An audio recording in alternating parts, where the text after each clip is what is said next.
स्वागत है आप सभी का एक और नए वीडियो में। तो इस वीडियो में हम प्रॉपर गाइड करने वाले हैं कि जो मुख्यमंत्री मेधा छात्रवृत्ति योजना है उसका रीजनिंग का टाइप कितना होने वाला है, मतलब कितना टाइप का रीजनिंग का क्वेश्चन आने वाला है। तो हम इस वीडियो में वही सब जानेंगे और ये भी बात करेंगे कि रीजनिंग का कितना प्रकार हो जाएगा, कि कितना प्रकार का जो CMMS में आएगा, यानी कि मुख्यमंत्री मेधा छात्रवृत्ति में। वैसे तो रीजनिंग का 14 से 15 प्रकार होते हैं, जो कि 14 से 15 प्रकार का क्वेश्चन आएगा। हर एक से बहुत सारा क्वेश्चन आएगा, यानी कि टोटल 90 है MAT से, यानी कि मेंटल एबिलिटी टेस्ट से।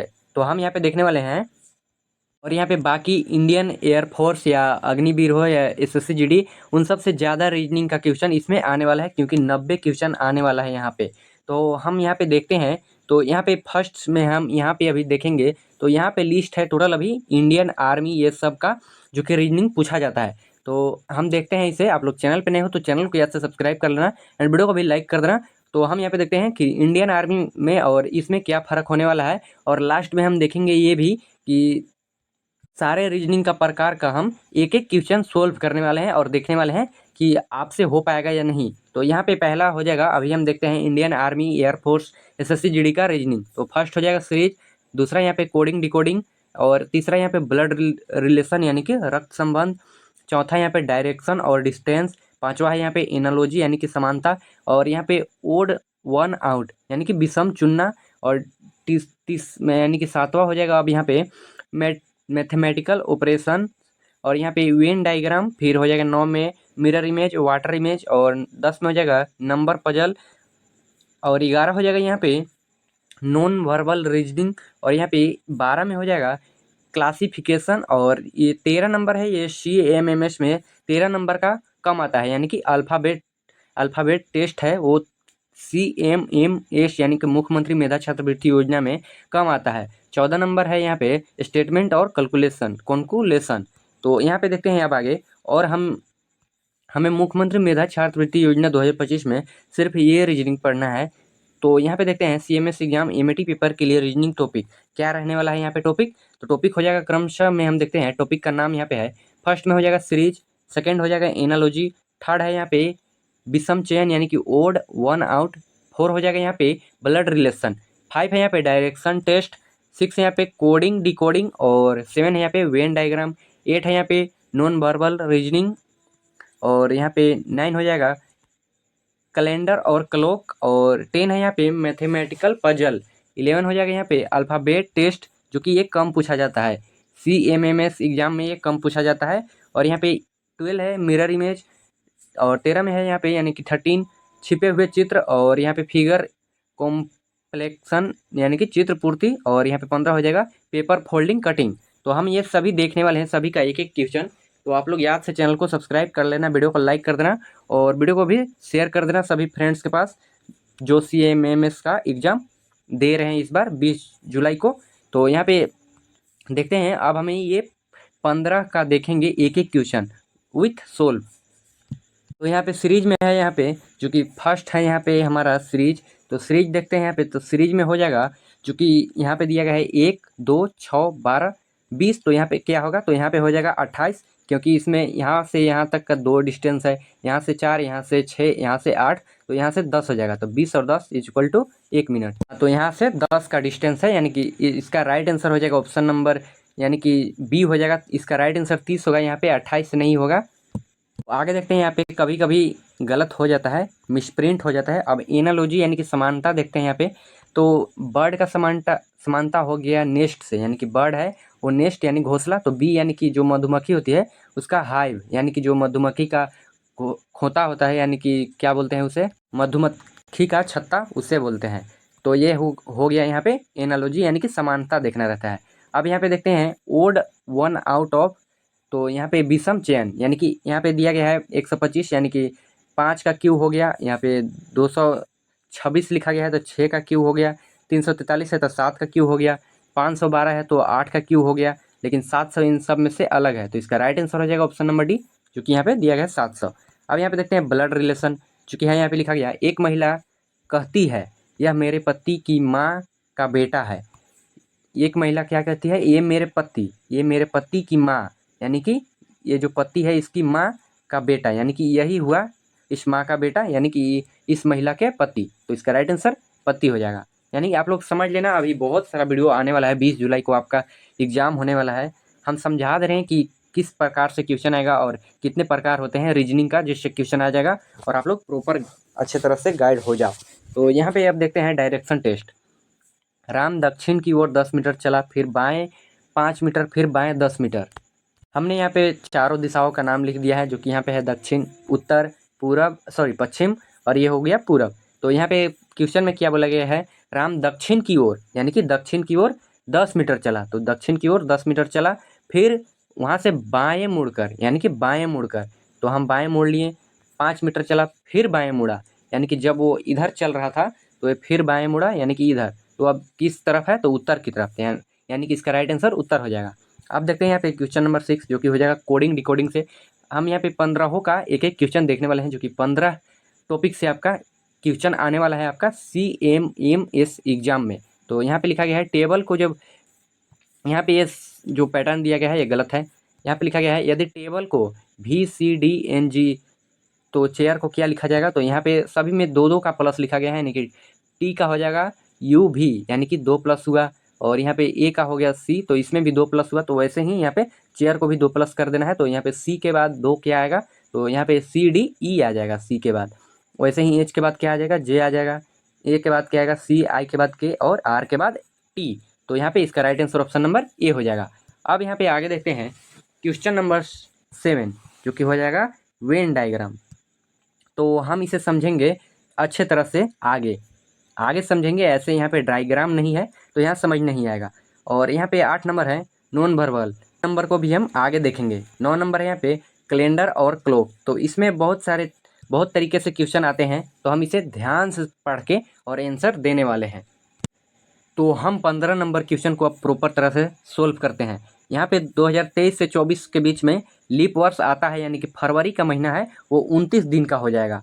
और यहाँ पे 2024 यानी कि 2024 के फरवरी के बाद 2025 के फरवरी यानी कि अगस्त तक पूछा है, तो फरवरी में 28 दिन रहेगा। यानी कि जब लीप वर्ष रहता है तो हम +2 करते हैं, और +2 इसलिए करते हैं क्योंकि 1 साल का गैप है, यानी कि इसमें प्रॉपर 2 साल का गैप है। तो लीप वर्ष जिसमें आ रहे हैं, यानी कि 2024 में लीप वर्ष आ रहा है तो हम +2 करेंगे, और 2025 में लीप वर्ष नहीं आ रहा है तो हम +1 करेंगे, यानी कि हम +1 और +2 करेंगे तो हमारे पास टोटल संख्या हो गया 3। और यहाँ पे हमें एग्जैक्ट डेट दे दिया गया है, इसीलिए हमें क्वेश्चन को सोल्व करने में आसानी हो रही है। अगर 1 साल से कम समय का रहता या 1 साल से ज़्यादा रहता या लीप वर्ष नहीं रहता तो हम कन्फ्यूजन हो सकते थे। तो यहाँ पे 15 अगस्त 2023 से पूछ दिया है 15 अगस्त 2025। तो हमारे पास एक्स्ट्रा वर्ड यानी कि एक्स्ट्रा लेटर यानी एक्स्ट्रा नंबर जो है वो 3 है। तो हमें यहाँ पे दिन भी दे दिया गया है मंगलवार, तो एग्जैक्ट डेट है। बस हमें यहाँ पे करना क्या है, लीप वर्ष और विदाउट लीप वर्ष को इसी दिन से जोड़ देना है। तो मंगलवार में हम +3 कर देंगे, यानी कि +3 आगे क्या हो जाएगा, बुधवार, गुरुवार, शुक्रवार। हम +3 किए तो शुक्रवार हो जाएगा, यानी कि इसका right answer option number B हो जाएगा। अब यहाँ पे देखते हैं, जो कि यहाँ पे वही भी बताया गया है, यहाँ पे अच्छे से नहीं बताया गया है। लीप वर्ष में यहाँ पे बताया गया है कि केवल 2 दिन प्लस होते हैं, लेकिन यहाँ पे जो विदाउट लीप वर्ष है उसमें केवल +1 करते हैं। अब यहाँ पे आगे देखते हैं, जो कि लिखा गया है मैथमेटिकल पजल, तो इसे भी हम आगे देखने वाले हैं। और यहाँ पे 11 नंबर जो दिया गया है, यहाँ पे अल्फ़ाबेट टेस्ट, जो कि एक एग्ज़ाम में CMS मुख्यमंत्री मेधा छात्रवृत्ति 2025 के एग्जाम में ये इसमें से क्वेश्चन लगभग नहीं ही पूछा जाता है। मिरर इमेज मान लो अगर कभी दे दिया तो इसे भी हम देखेंगे आगे। और यहाँ पे दिया गया है छिपा चित्र, यानी कि छिपा चित्र भी हमें खोजना पड़ेगा, तो ये भी हम आगे देखने वाले हैं, प्रॉपर चित्र के साथ देखेंगे। और यहाँ पे लिखा गया है फिगर कॉम्प्लेक्शन, तो यहाँ पे इसे भी हम देखने वाले हैं, फिगर कॉम्प्लेक्शन। और यहाँ पे 15 है पेपर फोल्डिंग कटिंग, तो इसे भी हम अब देखते हैं। तो आप लोग याद से सब्सक्राइब कर देना। कुछ भी समझना है तो जो कमेंट सेक्शन है वहाँ से आप लोग कमेंट कर देना। तो हम यहाँ पे देखते हैं अब, जो कि पहला हो जाएगा यहाँ पे, तो पहला हो जाएगा यहाँ पे जो कि संबंध है। इसमें ये क्वेश्चन हो जाएगा वेन डायग्राम का। तो यहाँ पे क्वेश्चन 34 में क्या कर रहा है, यानी कि ये क्वेश्चन का स्क्रीनशॉट लेकर बनाया गया है PDF आपको समझाने के लिए सिर्फ। कौन सा वेन आरेख सही संबंध दर्शाता है, यानी कि वेन डायग्राम का ये क्वेश्चन है। तो यहाँ पे लिखा गया है गाजर, गोभी और सब्जी। तो सब्जी बनता है किस चीज़ का, गोभी का भी बनता है, गाजर का भी बनता है। तो यहाँ पे हो जाएगा सब्जी ऐसे यानी कि सब्जी प्रॉपर आ जाएगा, लेकिन गाजर अलग है यानी कि ये फल में भी आता है और गोभी सब्जी है यानी कि दोनों अलग में है और एक में भी है। तो यहाँ पे कुछ इस प्रकार से इसका वेन डायग्राम बनेगा, यानी कि यहाँ पे आप लोग देख सकते हो इसका राइट आंसर 3 हो जाएगा, जो कि सी में हो जाएगा गाजर, सॉरी सी में हो जाएगा सब्जी, ए में यहाँ पे दिया गया है गाजर और बी हो जाएगा यहाँ पे गोभी। गोभी अलग है जो कि सब्जी भी हो सकता है और गाजर अलग है क्योंकि फल है, ये दोनों एक नहीं हो सकते, नहीं तो अगर एक रहते तो इसका कुछ अलग ही आंसर रहता। अब यहाँ पे आगे देखते हैं, नहीं समझ में आया हो तो कमेंट कर देना आप लोग। क्वेश्चन में आकृति का पहचान करना है, जो कि छिपा हुआ आकृति का पहचान करना है। प्रश्न आकृति यहाँ पे दिया गया है जो कि हमें देखना है, एक कुछ इस प्रकार से रहेगा और इस बॉक्स टाइप में एक स्टार रहेगा जो कि यहाँ पे दिया गया है, तो हमें यहाँ पे देखना है। तो 4 विकल्प दिए गए हैं, जो कि हम इस क्वेश्चन को फिर से देखें तो इस क्वेश्चन में केवल एक बॉक्स है और एक त्रिकोण है, जो कि यहाँ पे ऐसे दिया गया है, यहाँ पे तो एक त्रिकोण है। तो हम यहाँ पे प्रश्न आकृति और उत्तर आकृति को देखें तो इसमें डबल बॉक्स है, यानी कि प्रश्न आकृति में डबल बॉक्स नहीं थे, इसमें भी डबल बॉक्स हैं लेकिन प्रश्न आकृति में नहीं थे। इसमें सिंगल बॉक्स है बट यहाँ पे त्रिकोण यहाँ पे है। इसमें जो बॉक्स है इसमें स्टार नहीं है, तो हमें कुछ ऐसा लॉजिक ढूंढना है जो हमारा सही हो। बॉक्स डबल हो या कुछ हमें उससे मतलब नहीं है, हमें यहाँ पे लॉजिक सही होना चाहिए। तो यहाँ पे हम एक लॉजिक लगाते हैं कि यहाँ पे एक टच है, यहाँ पे आप लोग देखो तो ये बॉक्स टच है, तो इसमें देखते हैं तो बॉक्स टच कहाँ है, हमारा कोने पे टच है। तो यहाँ पे हम इसमें देखते हैं कि कौन सा इसमें छटता है, तो यहाँ पे कोने पे टच है, तो यहाँ देखो यहाँ बीच में टच है, जो कि ये कोने पे टच है। आप लोग फिर से देख लो, यहाँ कोने पे टच है लेकिन इसमें बीच में है, यानी कि ऑप्शन 4 को हम काट ही देते हैं। और ये टच का बात हुआ है तो यहाँ पे 3 तो होगा नहीं, और यहाँ पे डबल बॉक्स दिया गया है तो ये तो होगा नहीं, क्योंकि हमारा जो है स्टार है और यहाँ पे जो स्टार है वो बॉक्स के अंदर नहीं है, यहाँ पे दिखाया जा रहा है बॉक्स के अंदर नहीं है, जो कि यहाँ पे बताया जा रहा है त्रिकोण जो है यहाँ पे उसमें है, और हमारा यहाँ पे जो स्टार है प्रश्न आकृति में वो बॉक्स के अंदर है। तो यहाँ पे बॉक्स के अंदर भी है और यहाँ पे सेम टू सेम कुछ इस प्रकार है, जो कि यहाँ पे आप लोग देख सकते हो। तो इसका राइट आंसर हो जाएगा ऑप्शन नंबर 2। कुछ इस प्रकार से ही क्वेश्चन आएगा, तो आप लोग सोल्व कर लेना। आगे देखते हैं यहाँ पे मिरर इमेज, जो कि हमने ऊपर क्वेश्चन देखा था तो बात की थी कि नीचे हम लोग सोल्व करेंगे। निम्नलिखित में से कौन सा दी गई आकृति का सही दर्पण प्रतिबिंब है यदि दर्पण ए मेन पर रखा हो, यानी कि अगर दर्पण है वो यहाँ पे अगर रखा हो तो कैसा आकृति बनेगा। मान लो अगर यहाँ पे दर्पण रखा हो तो जो इधर का है वो उधर हो जाएगा, क्योंकि यहाँ पे राइट साइड से देख रहे हैं, तो ये जो गोल है भरा हुआ वो कुछ इस प्रकार हो जाएगा। साइड मिरर से देख रहे हैं तो यहाँ पे कुछ इस प्रकार से ऐसे भरा हुआ हो जाएगा, फिर यहाँ पे इस तरफ भरा हुआ हो जाएगा और इधर खाली वाला चल जाएगा, जो कि विपरीत हो जाएगा इसका। तो हम ऑप्शन में देखें तो वैसा ऑप्शन यहाँ पे नहीं है, तो 4 भी नहीं होगा, 3 भी नहीं होगा, वैसा 2 भी नहीं है, क्योंकि हमारा जो विपरीत साइड चला गया था, पहले से हमारा था इस साइड तो चल के इस साइड हो गया, यानी कि ऑप्शन नंबर A1 सही है। ऐसे ही क्वेश्चन आएगा, बस आप लोग को ध्यान से लॉजिक लगाकर सोल्व कर देना है। अब यहाँ पे प्रश्न में क्या कहा गया है, प्रश्नवाचक चिन्ह के स्थान पर कौन सा अक्षर आएगा। तो यहाँ पे ऑप्शन में 4 ऑप्शन दिए गए हैं, तो यहाँ पे हम देखें तो एफ कितने नंबर पे आता है, एफ आता है हमारा यहाँ पे 6 नंबर पे, और आई कितने नंबर पे आता है 9। तो इसको हम अगर जोड़ें तो कितना हो जाएगा, इक्वल टू 15। तो 15 पे क्या आता है, तो 15 पे आता है ओ, जो कि यहाँ पे दिया गया है। अब यहाँ पे हम सेकेंड एरो में सेकेंड लाइन में ऐसे ही करते हैं, ए कितना पे हो जाता है, तो ए हो जाता है हमारा 1 पे, और जे कितने पे हो जाता है, तो जे हो जाता है यहाँ पे हमारा 10 पे, तो इक्वल टू 11। अब हमें देखना है कि 11 पे क्या आता है, तो क्या 11 पे के है, तो हाँ 11 पे के है। अब देखते हैं यहाँ पे ई कितना पे आता है, तो ई आ जाता है 5 पे, एम आ जाता है 13 पे।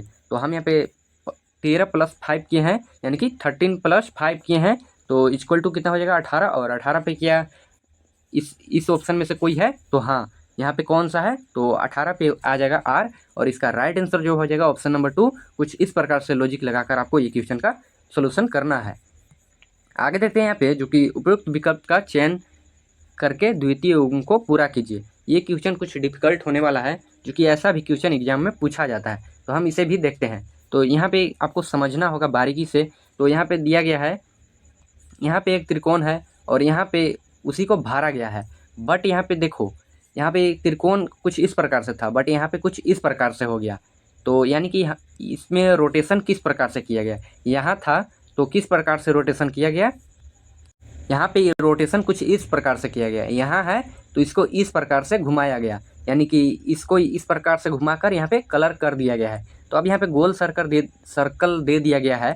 और इसमें देखो यहाँ पे अगर इसका आधा भर दे इस साइड का, तो आप लोग सोचोगे कि यहाँ पे ऑप्शन नंबर 3 दिया गया है, इसमें भी है यहाँ पे इस साइड, तो इसमें भी इस साइड का ऑप्शन सही होगा। बट यहाँ पे ये ऑप्शन गलत है। यहाँ पे कुछ इस प्रकार से होगा, पहले हमें बॉक्स तो भरा हुआ नहीं है यहाँ पे, तो यहाँ पे क्या होगा, पहले ये रोटेशन होगा, तो ये साइड का बॉक्स ये साइड आ जाएगा। और यहाँ पे जब ये बॉक्स भराएगा, मान लो अभी इस बॉक्स को यहाँ पे भरा गया है, तो ये रोटेशन होके इस साइड चला आएगा, तो यानी कि ये बॉक्स इस साइड भरा जाएगा। तो इसका राइट आंसर ऑप्शन नंबर 2 होगा। नहीं समझ में आया तो हम फिर से समझाते हैं। यहाँ पे देखो ये बॉक्स था यहाँ पे, तो इसको रोटेशन कुछ इस प्रकार से किया गया, तो ये कोना है जो यहाँ पे आ चुका है, तो यहाँ पे आया है, तो देखो इस बॉक्स को भरा गया है। तो वैसे ही इसको हम समझते हैं कि इसको रोटेशन करके, यानी कि एक यहाँ पे लिखते हैं, दो यहाँ पे लिखते हैं, तो रोटेशन किए तो एक इधर आ गया और दो इधर आ गया, और एक बॉक्स को भरना था, यानी कि नंबर 1 बॉक्स को भरना था, तो यहाँ पे था, तो इसका राइट आंसर हो जाएगा ऑप्शन नंबर 2। अब आगे देखते हैं यहाँ पे कटिंग फोल्डिंग पेपर वाला क्वेश्चन यहाँ पे लास्ट होने वाला है। नीचे की प्रश्न आकृतियों में दिखाए अनुसार कागज को मोड़कर छेदने तथा खोलने के बाद वह किस उत्तर आकृति जैसा दिखाई देगा। तो यहाँ पे प्रश्न आकृति दिया गया है और उत्तर आकृति भी यहाँ पे 4 दिए गए हैं। तो हम यहाँ पे देखते हैं, पहले एक पेपर था कुछ इस प्रकार, उसे फोल्ड किया गया इतना पर, तो हम देखते हैं यहाँ पे फोल्ड करने के बाद कुछ इस प्रकार से वो दिख रहा होगा पेपर।